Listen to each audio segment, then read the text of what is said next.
In a world where the boundaries of what's possible are defined only by one's belief in their own strength, stories of overcoming seemingly insurmountable obstacles resonate with particular inspiration. Imagine a person whose life has become an endless prison of illness. Their body, as if in betrayal, refuses to serve. Doctors are helplessly shrugging, and the hope of loved ones gradually fades, leaving only a shadow of past support. In such a grim scenario, where each day feels like the last, begins the incredible story of Maya Gogulan, a woman who found the courage to defy fate. The heaviest burden in her struggle was not the illness itself, but the oppressive feeling of uselessness. This is the sensation when society writes you off, when even medical professionals, not hiding the truth, suggest applying for disability, as if delivering a final verdict. However, at the moment of deepest despair, like a ray of light, a thought dawned on her. What if I myself am capable of changing my destiny? What if hidden within me are resources I don't even suspect? It was at this pivotal moment that she accidentally learned about a mysterious Japanese system, of which virtually no one knew in the Soviet Union, where she lived. And then Maya did something that seemed unthinkable. She managed to get out of bed. How did she do it? The answer to this question can become a source of inspiration for those who are also seeking their path to change. However, the true turning point in her life came somewhat later. Maya Gogulan had not yet reached her 50th birthday when she was struck by every person's greatest fear, complete and absolute helplessness.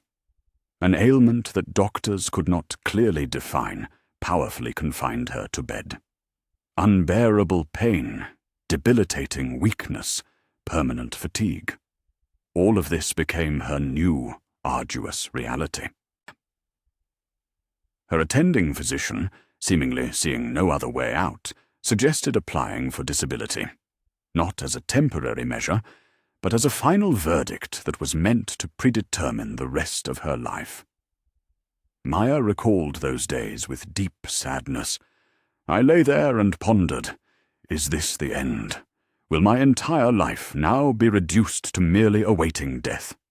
And most importantly, why is no one fighting for me?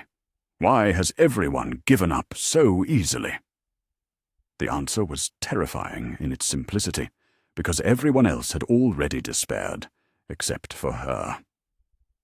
And then, at the moment of deepest despair, an old, almost forgotten parable came to her mind. Two frogs found themselves in a pitcher of milk. One, exhausted, ceased resistance and drowned, while the second, against all odds, continued to desperately thrash about until it churned butter and escaped to freedom. I am that second one, Maya resolutely declared to herself. I will not drown in this milk. From that day on, she stopped relying on others. She began actively searching, studying, experimenting, making mistakes, but never stopping. And one day she discovered what transformed her entire life, a forgotten Japanese system that no one around her even suspected existed. But what began her incredible return to a full life might seem strange to many, yet at the same time, frighteningly logical.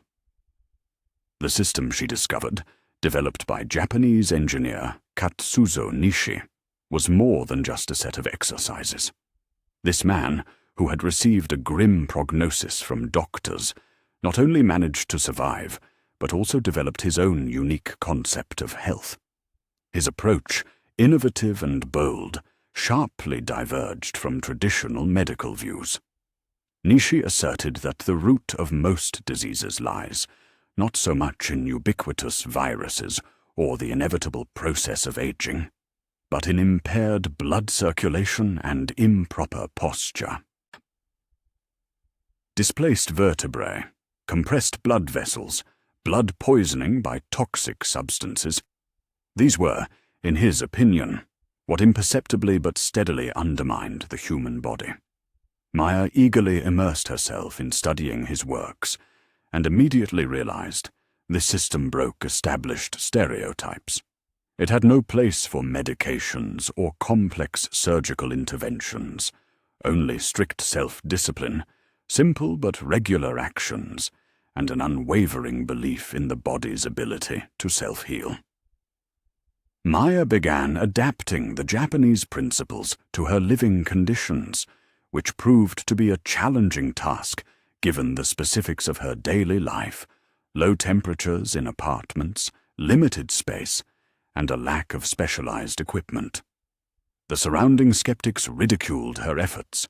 Her relatives, witnessing her struggles, did not believe in a positive outcome. Doctors remained silent, showing no interest whatsoever.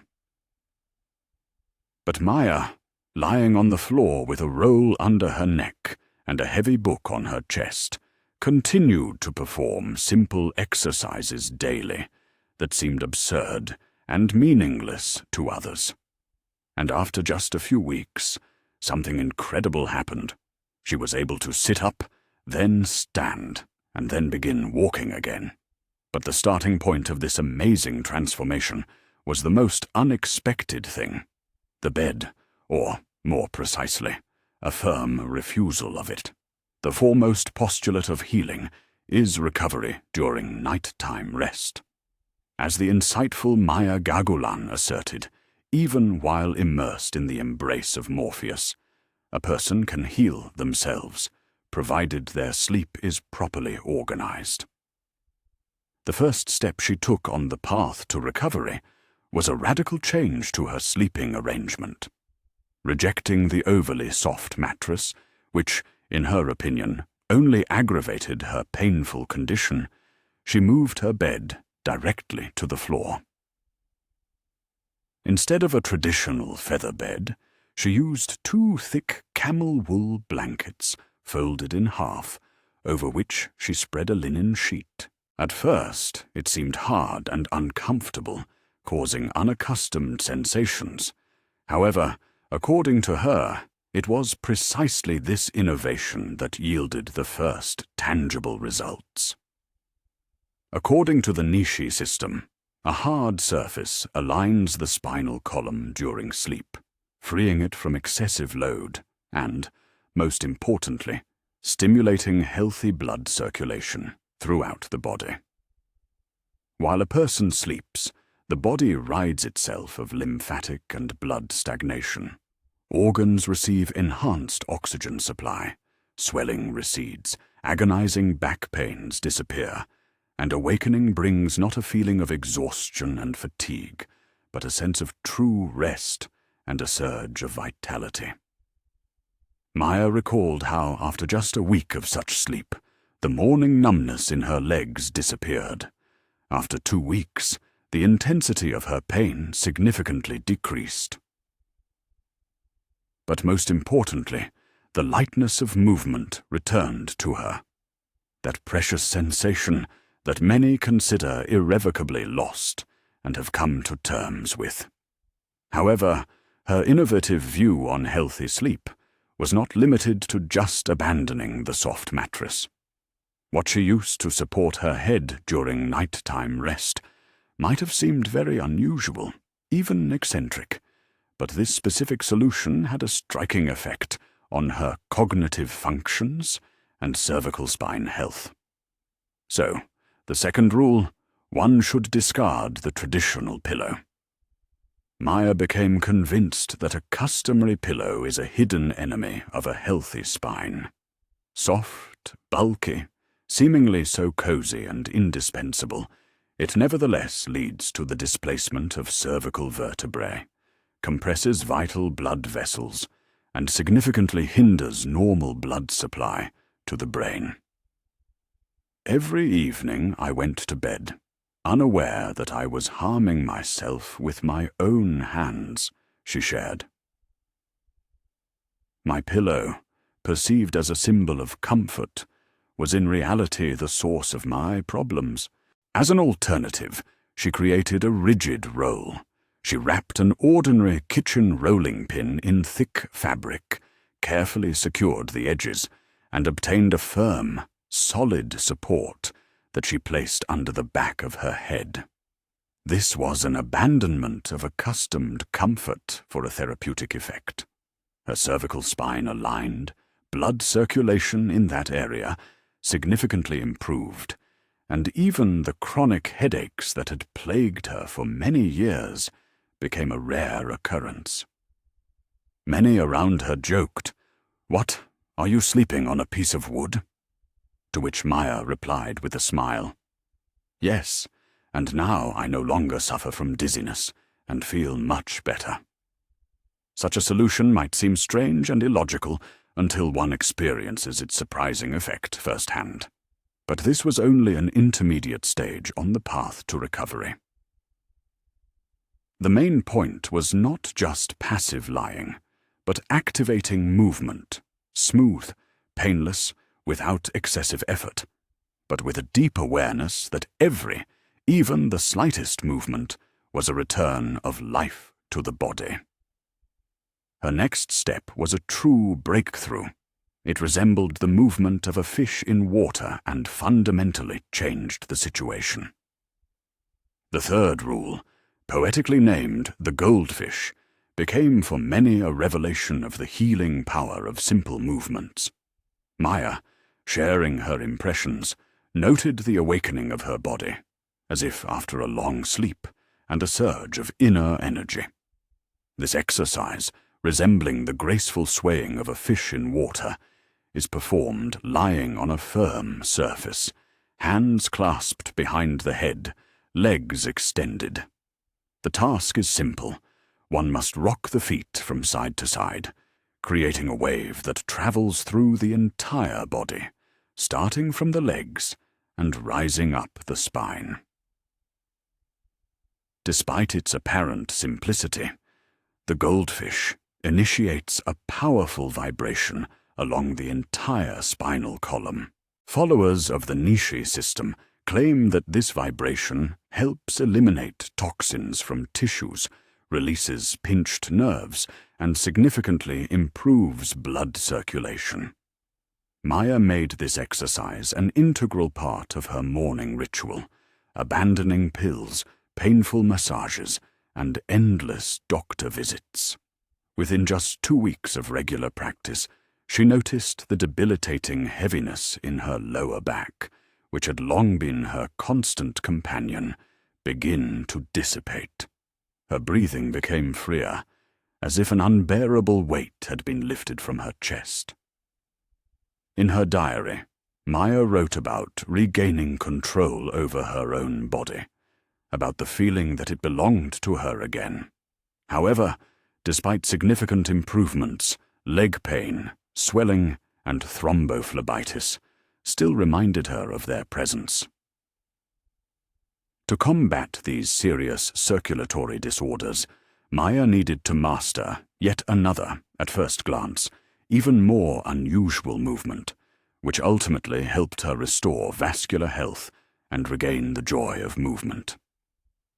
The fourth rule states, from painful veins to ease of movement. Maya recalls how her legs became heavy, as if made of lead. Unbearable vein pain and constant swelling poisoned her life. She couldn't stand for even a few minutes without experiencing debilitating pain and fatigue. Doctors, it seemed, were powerless, offering only temporary symptom relief. But Maya did not give up, and found salvation in a simple, almost childlike exercise. She would lie on her back on a flat surface, place a roll under her neck, raise her arms and legs straight up at a right angle, and begin to gently shake them. The movements were soft and delicate, as if she were bouncing imaginary balls or shaking off drops of water. After just a few minutes of this simple yet effective practice, blood circulation noticeably improved, and blood began to circulate faster and more freely. Numbness disappeared, and lightness returned to her limbs. Maya performed this exercise daily, several times a day, and after a month, she forgot about the agonizing swelling and vein pain. It was as if I had shed heavy shackles, she shared, feeling an unprecedented sense of freedom. It was true liberation. But the effect was not only physical. With each movement, her self-confidence and belief in her own strength returned. She no longer felt like a prisoner of her own body, which had previously seemed to her like a traitor. However, even the measures taken proved insufficient, because the human body is a complex and multifaceted system where all elements must function in absolute harmony. If one organ or system works properly while another fails, then true health cannot be achieved. That is why the next stage involved the introduction of an exercise aimed at restoring the deep interconnection between all organs and systems of the body. The fifth rule stated, "It is necessary to restore the internal connection within the body." I realized that until the body functions as a whole, true healing is impossible, Maya noted. Often, illness destroys not only muscle tissue and organs, but also disrupts internal harmony, severing the delicate threads that bind everything together. A feeling of disunity arises. Hands exist on their own, legs separately, the mind detached from the body. Each element seems to live its own life. To restore this hidden but vitally important balance, she began to perform an exercise that at first glance seemed more meditative, but in reality proved to be a powerful therapeutic tool. Lying on her back, with the roll placed under her neck, she bent her knees and joined her feet together. She did similarly with her hands, clasping her palms on her chest. Then she closed her eyes and simply remained in this position for 10 minutes. It might seem too simple, even primitive, but it was in this silence, in this particular pose, that a deep internal restructuring began. Blood pressure stabilized, breathing became even and deep, and the anxiety that constantly plagued her gradually receded.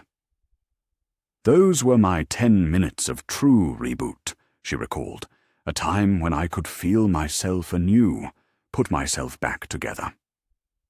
But the body is not just a physical structure. It is also energy, invisible flows that we rarely perceive, but which have an enormous influence on our overall state and vitality. And here, in her practice, appeared a final and incredibly important element, breathing, which seemed to animate everything from within. The sixth rule of the healing power of breathing, according to Maya, despite breathing being an integral part of our lives, few perform it correctly. The final exercise of her unique system, known as breathing gymnastics for life, was performed sitting cross-legged, whether on a bed or on the floor. It required neither physical strength nor getting up, but only focused attention on one's own body. She began with smooth, meditative rocking from left to right, synchronously pulling in and pushing out her abdomen. This deep, conscious breathing activated internal organs, significantly improved digestion, relieved spasms, and calmed the nervous system, which had been in a state of extreme tension. Daily performance of this exercise brought a feeling of amazing inner quiet and calm, she noted. It was not just a set of movements, but a true ritual that set the mood for the entire day. Maya began her day with this ritual, and it was at this moment that she felt her body had ceased to be an enemy, and had once again become a faithful and reliable ally. However, the most amazing thing happened not during the exercises themselves, but 3 months into regular practice, when for the first time in 2 years she was able to stand on her own 2 feet and visit the doctor, where she had long since been given up on. The doctor's reaction upon encountering the patient's transformation was, to put it mildly, stunning. It was a return from the dark abyss of despair to the light of a full life. I crossed the threshold of the hospital, not as someone awaiting a sad verdict, but as a triumphant going for a deserved reward. Maya recalled that moving moment. The doctor, who had once, without a hint of sympathy, recommended she apply for disability, was deeply astonished. Seeing her standing upright and confidently, he could only stammer in amazement. "Maya, you're alive!" She then pulled from her bag a meticulously prepared sheet with a detailed description of the Nishi system. Not a complaint or a plea for help, but a ready, proven solution. She sincerely hoped that her experience would help others, that the doctor would pass this invaluable information to his patients, giving them a chance to regain health. But in response, a cold, sobering, and indifferent voice replied, "You're not the first. I get papers like this daily." And he carelessly tossed her sheet into a pile of unnecessary papers. In that moment, Maya stood in silence, deafened by the lack of gratitude, interest, or even simple curiosity. It was a moment of bitterness and deep disappointment, but also of enlightenment. She realized if she truly wanted to help people, she needed to act independently, without waiting for rigid official medicine to deign to acknowledge something new. She became an instructor, began conducting classes, writing books, inspiring everyone who was willing to listen with her incredible example. "I am not a theory. I am living proof. I was able to stand on my feet, and you can too," she told everyone who came to her for help. But her last lesson proved to be the most important, because everything she had learned came down to one simple, yet often forgotten principle. Even when medicine writes a person off, they still have the most important thing, an inexhaustible inner strength. Maya Gogulan did not believe in miracles. She created them with her own hands, day after day, exercise after exercise, step by step. And her body, which seemed lost forever, began to respond to her persistence. While many waited for help from outside, she found salvation within herself. Without expensive drugs, without numerous doctors, without complex surgical interventions, just with persistence, unwavering self-belief, and the Japanese system that changed her life, and, perhaps, can change yours too.